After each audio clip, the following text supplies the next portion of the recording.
होगा तैयार, चुनाव के पहले करने जा रहे हैं बड़ा बदलाव। बताएंगे पूरी खबर। अब नमस्कार, मैं वंदना और आप देखना शुरू कर चुके हैं स्टार टीवी बिहार। बिहार की राजनीति में एक बड़ा बदलाव आने वाला है। जैसा कि मकर संक्रांति यानी कि 15 जनवरी के बाद नीतीश कुमार के मंत्रिमंडल के विस्तार की संभावना अब जताई जा रही है। सूत्रों के मुताबिक ये विस्तार 30 जनवरी से पहले पूरा होने की उम्मीद है। जी हां, अगर ये विस्तार होता है तो बिहार में नीतीश कुमार की सरकार के कैबिनेट में कई नई शक्लें देखने को आपको मिल सकती हैं। फिलहाल नीतीश कुमार की सरकार में कुल 30 मंत्री हैं, जिनमें मुख्यमंत्री नीतीश कुमार और 2 डिप्टी सीएम शामिल हैं। इनमें से 6 मंत्री पद खाली है, जो इस विस्तार से भरे जा सकते हैं। इस विस्तार को लेकर चर्चा है कि बिहार विधानसभा चुनाव से पहले मंत्रिमंडल में बदलाव किया जा सकता है और इस बदलाव में विशेष रूप से भाजपा के 4 नए चेहरे नीतीश कुमार की कैबिनेट में शामिल हो सकते हैं। सूत्रों के मुताबिक इस बार मंत्रिमंडल विस्तार में कुछ खास बातों का ध्यान रखा जाएगा।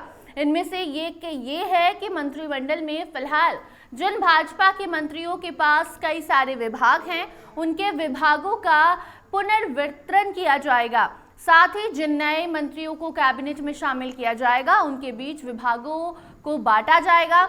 इससे ये भी संकेत मिलता है कि बिहार में भाजपा और जदयू के गठबंधन में और भी मजबूती आ सकती है और सरकार में सामंजस्य बैठाने के लिए इस विस्तार को एक अहम कदम चुनाव के पहले माना जा रहा है।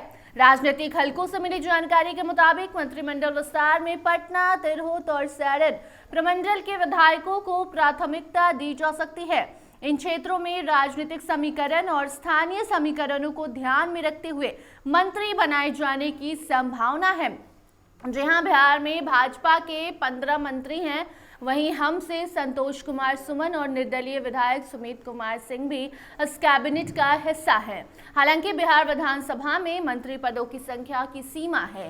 बिहार विधानसभा के सदस्य संख्या के अनुसार सरकार के कैबिनेट में अधिकतम 36 मंत्री बनाए जा सकते हैं। इस लिहाज से नीतीश कुमार की सरकार में अभी 6 मंत्री पद खाली है, जिन्हें जल्द ही भरा जा सकता है और यही कारण है कि 15 जनवरी के बाद से इस विस्तार की प्रक्रिया कभी भी शुरू हो सकती है और 30 जनवरी तक इसे पूरा किया जा सकता है। मीडिया रिपोर्ट्स की माने तो मंत्रिमंडल विस्तार के दौरान जातिगत समीकरणों का भी खासा ध्यान रखा जाएगा।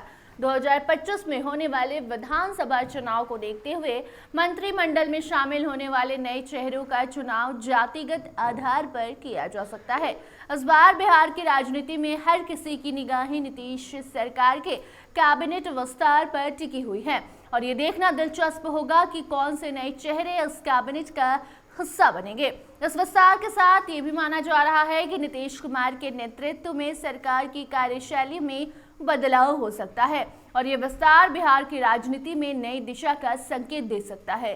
कुछ राजनीतिक विशेषज्ञों का मानना है कि ये विस्तार बिहार में आगामी विधानसभा चुनाव के लिए एक रणनीति हो सकता है, ताकि गठबंधन में सामंजस्य बना रहे और चुनावी मैदान में बेहतर तरीके से जो उम्मीदवार हैं उनको उतारा जा सके। नीतीश कुमार का ये कदम राज्य में एक और राजनीतिक बदलाव का संकेत हो सकता है। मंत्रिमंडल विस्तार के इस मौके पर बिहार की राजनीति में एक नई हलचल देखने को मिल रही है, जिसमें पुराने और नए चेहरों का मिश्रण होगा और ये विस्तार आने वाले चुनाव के लिए काफी ज्यादा महत्वपूर्ण साबित होने वाला है। अंत में ये कहा जा सकता है कि 15 जनवरी के बाद बिहार की राजनीति में बहुत कुछ बदलने वाला है और नीतीश कुमार का मंत्रिमंडल विस्तार इस बदलाव का हिस्सा हो सकता है। हर किसी की नजरें इस विस्तार पर टिकी हुई हैं और ये देखना बाकी है कि ये विस्तार बिहार के राजनीतिक परिप्रेक्ष्य में किस तरह के परिणाम लेकर सामने आता है। इससे जुड़ी कोई नई जानकारी सामने आएगी तो उस अपडेट को आप तक हम जरूर पहुंचाएंगे। आप देखते रहिए स्टार टीवी बिहार। धन्यवाद।